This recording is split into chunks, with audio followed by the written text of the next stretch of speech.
So picture this scenario, right? You are walking through the produce section of your local grocery store. You breeze past the familiar bins of apples. You grab a bunch of bananas. Maybe you toss a bag of spinach into your cart. But then you stop. Right. You just hit a wall. Yeah, exactly. You are just staring at this neatly stacked pale green pyramid of something that honestly it looks less like a food item and more like a medieval weapon. Or, I don't know, maybe some kind of exotic, heavily armored pine cone. Oh, totally. Yeah. I mean, for anyone who didn't grow up eating them, it is undeniably the most intimidating item in the entire vegetable aisle. You look at it and you immediately wonder how on earth you are supposed to penetrate those layers. Yeah, it demands a strategy. You are probably standing there wondering, like, what parts are you even supposed to eat? How do you prep it? And honestly, why should you even bother with something that requires this much tactical effort when you could just, eat a carrot? Right. A carrot is zero effort. Exactly. Well, our goal today is to answer all of those questions for you. We have this incredible, custom-tailored deep dive queued up, and it's based on a really fascinating stack of source material that completely breaks down the hidden nutritional profile, the bizarre botany, and the surprisingly ancient history of the globe artichokes. It's such a great document. It really is. We are going to demystify this prickly green enigma and prove why it actually deserves a permanent spot in your kitchen rotation. So, okay, let's unpack this. Because to truly understand why humanity goes through the trouble of eating something this difficult, we have to step way back in time and look at how ancient cultures viewed its origins. Yeah, you really can't separate them. The botany and the mythology of this plant are deeply intertwined. I mean, before we even get to the kitchen, we have to understand what this object physically is. So the globe artichoke goes by the rather formidable scientific name, Cynara cardunculus var scullamus. That is a mouthful. It is a mouthful, yeah. But the thing is, it isn't a root vegetable. It isn't a stem. And despite pulling off all those green layers, it isn't a conventional leaf either. Which I have to say, I found that detail wildly surprising. We are essentially eating an unopened flower bud. Like the artichoke is just this massive domesticated version of a wild Mediterranean thistle. A giant weed, basically. Yeah. And if you were to leave that armored globe completely unharvested in a garden, those tough, leathery green outer bracts, the parts we normally just peel away, they would eventually burst open. They give way to these magnificent, really vibrant purple-blue thistle blossoms. Right. And from a purely visual standpoint, the blossom is absolutely stunning. Right. But from a culinary and, well, a therapeutic standpoint, letting it bloom is a total missed opportunity. Oh, interesting. Why is that? Because cultivators actually harvest the artichoke tightly closed, right at the peak of its vegetative growth stage. Yeah. So snapping it off the stalk before it opens locks in a dense concentration of moisture within that tender flesh. And along with that, you trap these incredibly potent biological compounds that would otherwise just be, spent fueling the flowering process. Wow, okay. And the ancient Greeks, obviously, they didn't have access to modern botanical terminology or chemistry, but they clearly didn't just see a random weed in the dirt either. They constructed a whole mythology around where this plant actually came from. It really did. Yeah, according to the source documents, the very first artichoke was originally a mortal maiden, and her name was Cynara. She was supposedly this stunning woman with hair the color of silver and ash. Which is such a great detail. Notice how that specific description, the silver and ash hair, it perfectly mirrors the powdery, silvery green hue of the actual plant's leaves in the wild. Oh, wow. I didn't even put that together. That's so cool. And the storytelling is just so vivid. As the myth goes, Zeus falls deeply in love with Cynara. He sweeps her up to Mount Olympus and elevates her to the status of a full-blown goddess. But it doesn't last, right? No, it doesn't.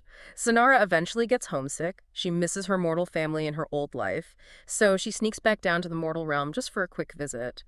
Well, Zeus finds out, and in a fit of absolute rage over what he perceives as a betrayal, he transforms her. He turns her into a beautiful but prickly, stubborn thistle. He creates the artichoke. It is a rather tragic origin story, I'll give you that. Yeah. But it captures the duality of the plant brilliantly. I mean, it is beautiful and enticing, but it actively fights back against anyone trying to consume it. Yeah, it acts like a heavily armored botanical vault. Wow. There is this undeniable nutritional treasure locked away deep inside the center, but it is surrounded by overlapping layers of physical defense, which honestly always brings me back to my main hurdle. The effort. Yeah, the effort. Why go through all this effort to eat a thistle when an apple just hands you its nutrition?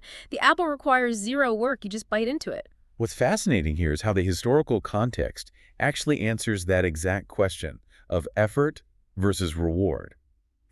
The ancient Greeks and Romans did not shy away from the work at all. They held the artichoke in exceptionally high regard. To the elite classes, it wasn't just basic sustenance to fill a stomach, it was a luxury item. Like caviar or something. Exactly. It was a status symbol reserved for sophisticated banquets. But more importantly, they actively utilized it as a digestive aid. Wait, really? They were eating it specifically to settle their stomachs after those massive, crazy Roman feasts? Yeah, they were. They had a sharp intuitive understanding of its physiological effects.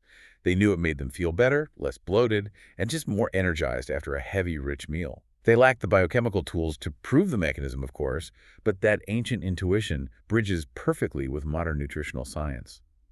Today, we can look under a microscope and see exactly what they were experiencing. Which takes us right to the specific treasure that is locked inside that vault we were talking about. Because when I was going through the nutritional breakdown in our research, one specific metric stood out because it totally defies expectations. We were talking about dietary fiber. Ah, yes. Often considered the unsung workhorse of human health. Totally unsung. Because when anyone brings up getting more fiber in your diet, the usual suspects always dominate the conversation, right? We hear about eating a bowl of morning oats or black beans or, throwing some chia seeds into a smoothie. But the artichoke is this heavyweight champion that is just operating in total obscurity. A single medium-sized artichoke packs roughly 7 grams of dietary fiber. Yeah, put that number into perspective for a moment. That one single vegetable accounts for nearly a quarter of your total recommended daily fiber intake. It routinely outperforms those famous fiber staples you just listed. 7 grams is just massive. But I initially thought, okay, 7 grams is great, but I can just eat a big bowl of oatmeal without risking a thorn to the thumb. Fair point, yeah. But the research actually makes a massive distinction here. The magic isn't just in the sheer volume of the fiber. It is the specific classification of fiber. Right, and this is where we cross the line from basic macronutrition into functional biology. The artichoke is densely packed with a unique, soluble prebiotic fiber called inulin. Inulin, spelled with an I, just to be totally clear, not insulin. Right, completely different molecules. Inulin belongs to a class of carbohydrates known as fructans. And if we break that term down, a fructan is essentially a long, complex chain of fructose molecules tightly bound together. What makes inulin so incredibly valuable to your health is its structural integrity. Okay, how so? Well, human digestive enzymes, the powerful chemicals in your stomach and your small intestine that dissolve proteins and fats, they simply do not have the molecular keys to unlock and break down the chemical bonds of a fructan chain. Oh, wow. Meaning the inulin basically survives the gauntlet of the upper digestive tract. It just coasts through the stomach acid and the small intestine completely intact. Exactly. It travels the entire length of your upper GI tract without being absorbed into your bloodstream or broken down for calories. The transformation only happens when it finally arrives in the dark, oxygen-deprived environment of your large intestine. Because that is where the microscopic residents live. Trillions of them. Your large intestine hosts a vast, complex ecosystem of microorganisms. When that intact inulin finally arrives, it isn't meant to feed you. It is designed to feed them. Inulin acts as a premium, high-octane fertilizer that selectively fuels the most beneficial bacterial colonies in your gut. When I was looking through the studies in our sources, I noticed a heavy focus on 2 specific bacterial camps down there, bifidobacteria and lactobacilli. Why do these 2 get all the attention? Because those are the foundational friendly troops of your microbiome. And as those specific beneficial microbes feast on the inulin, a process we call fermentation, they don't just consume it and do nothing. They produce vital metabolic byproducts. The most critical among them are short-chain fatty acids, commonly abbreviated as SCFAs. SCFAs, right. The research highlighted 3 of these: butyrate, acetate, and propionate. But I have to admit, seeing a list of chemical names doesn't tell me much on its own. Why do we care so much about these fatty acids? Think of your colon not just as a tube, but as a living wall of cells, the epithelial cells. These cells require constant energy to maintain their structural integrity. SCFAs, particularly butyrate, act as the primary preferred energy source for these colon cells. The bacteria create the fuel that physically nourishes the walls of your digestive tract. Okay, here's where it gets really interesting for me. If we bring back that armored vault analogy from earlier, eating an artichoke is fundamentally like dropping impenetrable supply crates down to Allied troops stationed deep behind enemy lines in your gut. Oh, I like that. Right. Oh. Because our own human enzymes can't crack the crates open. We literally cannot digest the inulin. But the crates survive the drop, they land safely in the lower intestine, and those bifidobacteria have the exact tools needed to pry them open. They use the supplies inside to fortify the walls and build a thriving internal ecosystem. It is a brilliant way to visualize the mechanism, honestly. You are actively cultivating a microscopic garden. And when that barrier is fortified, it prevents pathogens from leaking out of your digestive tract and getting into your bloodstream. But the benefits of fermentation go even further. Our source material notes that this process actually enhances your body's ability to absorb essential minerals, specifically calcium and magnesium. I found that part confusing, actually. How does feeding bacteria in my colon help my body absorb a mineral like calcium? Because I thought minerals were absorbed but way higher up in the digestive process. Some are, yeah, but the colon plays a massive role here, and it all comes down to chemistry. When those bacteria ferment the inulin and produce those fatty acids, it physically alters the environment of your colon. It lowers the pH, making the environment slightly more acidic. Oh, okay. So it's like how vinegar dissolves things more effectively than plain water. Precisely. That slightly more acidic environment makes minerals like calcium and magnesium much more soluble.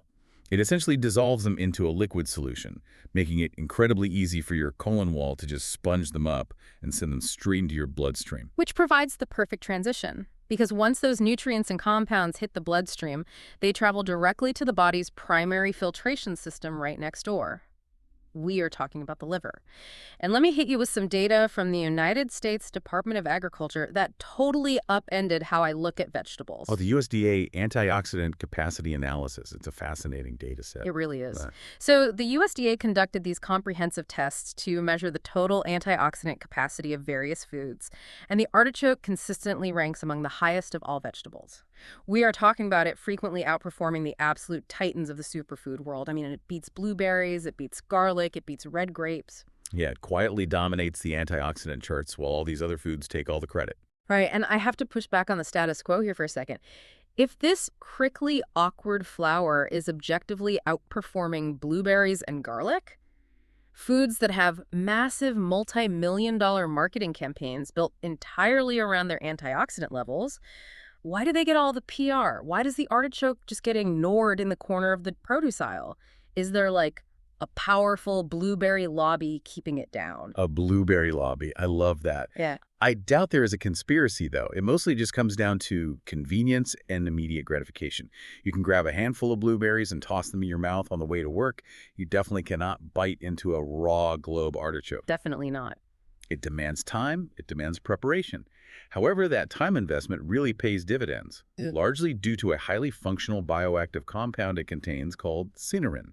Cynerin. The name obviously ties back to the mythological maiden Cynara. It does, yeah. Cynerin is a specific type of polyphenol. And for those of us who aren't chemists, what exactly is a polyphenol? So a polyphenol is a complex plant molecule. The poly means many, and phenol refers to rings of carbon and hydrogen atoms.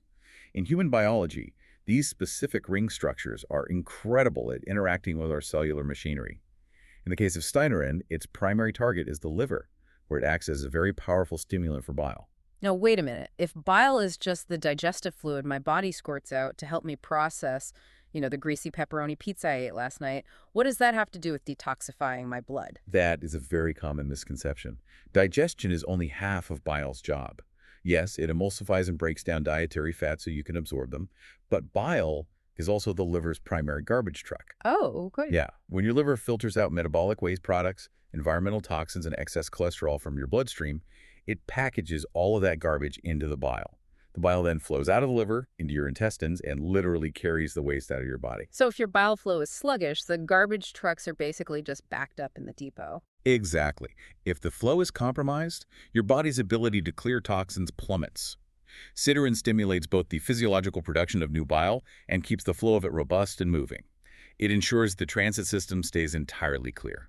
Wow, okay. The source material also mentioned two other major antioxidants present in the artichoke, silymarin and chlorogenic acid. It claimed they provide, quote, cellular shielding for the liver. But what does a physical shield actually look like at a microscopic level? But to understand the shield, you first have to understand the threat, which is oxidative stress. As your liver works around the clock filtering all these toxins, it generates free radicals. These are unstable molecules that are essentially missing an electron. Because they are unstable, they violently bounce around your liver tissue, trying to rip electrons away from your healthy cells. And when they do that, it damages the cell's DNA and its structural walls Okay, so how do silymarin and chlorogenic acid stop them? by acting as molecular martyrs, basically. These antioxidants are packed with extra electrons. When a free radical comes barreling toward a healthy liver cell, the silymarin essentially intercepts it. It willingly donates one of its own electrons to the free radical, neutralizing the threat before it can tear into the healthy tissue. So they act like biological secret service agents. Yeah. They see the free radical bullet coming, and they literally dive in front of the healthy liver cell, taking the hit so the organ can keep functioning. That is a surprisingly accurate way to describe the chemical exchange, actually. And if we connect this to the bigger picture, we can really see why this mechanism is so vital today. We live in a world saturated with heavily processed foods, environmental pollutants, and high-stress lifestyles. Our livers are taking an absolute beating. Right. So incorporating steamed artichokes, or even a concentrated artichoke leaf extract, is one of the most effective, completely natural ways to support your body's innate detoxification pathways. You are handing your liver the exact biochemical tools it needs to clean your blood and defend itself from the resulting stress. It's just an incredible journey, honestly. We start with a Greek myth about a girl transformed into a thistle by an angry god, and we somehow end up with a masterclass in functional cellular nutrition. Yeah, the elite Romans used it simply to feel better after a feast. But today, we have the science to show it's the inulin feeding the microbiome, the cynurin flushing the bile, and the silymarin taking those molecular bullets. So what does this all mean for you, the listener, the next time you are standing in the grocery store? First and foremost, do not let the thorny, medieval appearance of the artichoke intimidate you anymore. You absolutely do not need a culinary arts degree to extract these benefits. No, the preparation process is remarkably straightforward once you understand what you're actually trying to access. Just steam it. That is the easiest entry point. You just steam the entire artichoke in a pot with a little water until you can effortlessly pull one of the outer green leaves away with your fingers. Then you take that leaf, you dip the fleshy base into a little melted butter, some high-quality olive oil, or maybe the lemon garlic aioli, and you just scrape that tender, nutrient-dense flesh off the leaf with your front teeth. You discard the tough, fibrous outer shell. And it becomes this deeply satisfying, interactive eating experience.